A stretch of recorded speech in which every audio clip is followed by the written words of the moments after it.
जाहीरपणानं मुख्यमंत्री साहेबांनं फडणवीस साहेबांनं जाहीरपणानं इथं प्रत्यक्ष त्यांचे कोणी लोक पाठवून प्रत्यक्ष सांगावं की किती दिवसात सगळ्या सोयरीची अंमलबजावणी करायलेत का लगेच करायलेत. हे दोन प्रकार आहेत. किती दिवसात करायलेत का लगेच करायलेत. गुन्हे किती दिवसात मागं घ्यायलेत, कोणचे घ्यायलेत. हैदराबादचं गॅजेट लगेच घ्यायला लागलेत का किती दिवसात घ्यायला लागले. मराठा आणि कुणबी एकचा कायदा पारित करण्यासाठी आधाराची गरज होती. 57 लाख नोंदी मिळालेल्या, ते किती दिवसात करणार. म्हणजे ज्या काय ठरलेल्या विषय ते किती दिवसात करायला हे प्रत्यक्ष तर कळालं पाहिजे. आम्ही पहिल्यापासूनच सांगतो ना, आज थोडं सांगतो. माझ्या समाजाचा राजकारण अजेंडाच नाही आमचा. आमचे लेकरं आम्हाला मोठे करायचे, त्यासाठी आम्हाला आरक्षण पाहिजे. आणि सगळ्या सोयरीची अंमलबजावणी हे आम्ही दिलेल्या व्याख्येप्रमाणे, मी पहिल्या दिवसापासून तेच बोलतो, त्या व्याख्येप्रमाणे ती असावी.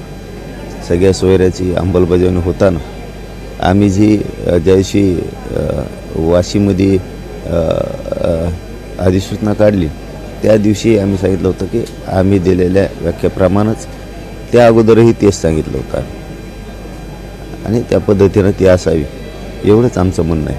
बाकी काय म्हणणं आहे, आमचं काय हट्ट नाही. ते सांगावं स्पष्टपणाने, उपोषण होईल नसतं घेत, पण ते सांगितल्याशिवाय कसं किती दिवसात करायलेत का लगेच करायलेत, हे अनेक प्रश्न आहेत त्याच्यात. आम्ही तर तेच मागतोय द्या म्हणून, बाकी काय म्हणणं आहे आमचं. ओबीसी नेते समजूनच घेत नाहीत सगळ्यात मुळात. म्हणजे ओबीसीला धक्काच लागत नाही किंवा ओबीसीचा काही संबंध याच्याशी येत नाही, कारण मराठा हाच कुणबी आहे आणि कुणबी हाच मराठा आहे. उगं ते आडेओढे घेतात आणि जाणून बुजून तेढ निर्माण राज्यात करायला लागले. म्हणजे हे सुद्धा लय महत्त्वाचं. काही तर त्यांना तिकडं प्रसिद्धी मिळत नाही, इथं मीडिया म्हणून इकडंच बसायचं म्हणतात अंतरावलीतच. काय तर जसं काय त्यांचे गावं जळालेत तिकडं असं. म्हणजे काही ऐकायला ते नवीनच, जिकडं मराठी करते तिकडंच त्यांना करायचं असं आहे. असं नसतं. म्हणजे काय याला काय म्हणतात मग, समजा तुम्हाला इथं करायचं म्हणल्यावर त्याचा अर्थ काय होतो. जातीय तेढ नाही होत का. मुद्दाम तुम्हाला जातीय तेढ निर्माण करायचं आणि नावं आम्हाला ठेवता जातीवादी आहेत म्हणून आम्ही. आणि तुम्ही म्हणणार इथं बसणार आम्ही, तिथं बसणार आम्ही. मग याला काय म्हणतात, जाणून बुजून जातीवादच म्हणतात ना. आणि स्वतःला लय प्रगल्भ विचाराचे ओबीसी नेते म्हणून घेते स्वतःला. आणि इकडं बसणार आणि तिकडं बसणार. आणि जरी संवैधानिक अधिकार असला तरी पण काय असं जिथं तेढ निर्माण होईल तिथं बसणार का.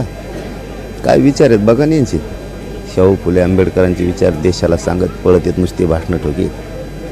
काय यांचं बघा. हे सरकारचंच जाणून बुजून षड्यंत्र आहे सरकारचं. सरकारने आणखीन एक काल परवा षड्यंत्र केलं आहे सरकारनं. आम्ही मुख्यमंत्र्याला खूप चांगलं मानतो आत्तापर्यंत, इथून पुढेही मानणार आहेत शिंदे साहेबाला. त्यांचा ओएडीत आमचे लोक पार दिल्लीपोत घेऊन पळायला. आता आम्हाला कळतं सगळं, कोणाच्या गाड्या येतात वापरायला काय. आता नवीन काय षड्यंत्र रचलं आहे मुख्यमंत्र्यांच्या ओएडीनं काय माहीत. आता दिल्लीला जायला लागलेत आमचे काय बांधव. आता त्यांचा काय दोष नाही, त्यांना बकरा करायला लागले. पण आता हे काय डाव रचेला आहे. मुख्यमंत्र्याचं ओएडी मुख्यमंत्र्यासंग राहतो, मराठ्यांचा मुख्यमंत्री. पण मात्र मुख्यमंत्री मराठीचे असूनही त्यांचे ओएडी मात्र त्यांच्या जातीकडून ओढतात. हसून खेळून गोड बोलतात, पण कार्यक्रम प्रत्येक वेळेस मराठ्याचा लावतात. 2-4 वेळेस झाले त्यांचं आता असं, एकदा दोनदा नाही. कशाला त्याला म्हणा त्या मुख्यमंत्र्याच्या ओएडीला तेल होते तो मराठ्याच्या अन्नात. रायगपचीप. आता तर आमचे लोक दिल्लीपर्यंत न्यायला लागले षड्यंत्र. काय रचून आणलं काय नाही कळन, थोड्या दिवसात उघडं पडन 100%. सगळ्याला सगळं माहीत असते, कोण कुठं जातो, कोण कुठं उतरतो, विमानतळावर जायला कोणाच्या गाड्या आहेत, आणून नेऊन सोडायला कोणाच्या आहेत, कोण कोण सोबत आहेत. मुख्यमंत्र्याला तर आम्ही खूप चांगलं मानतो ना.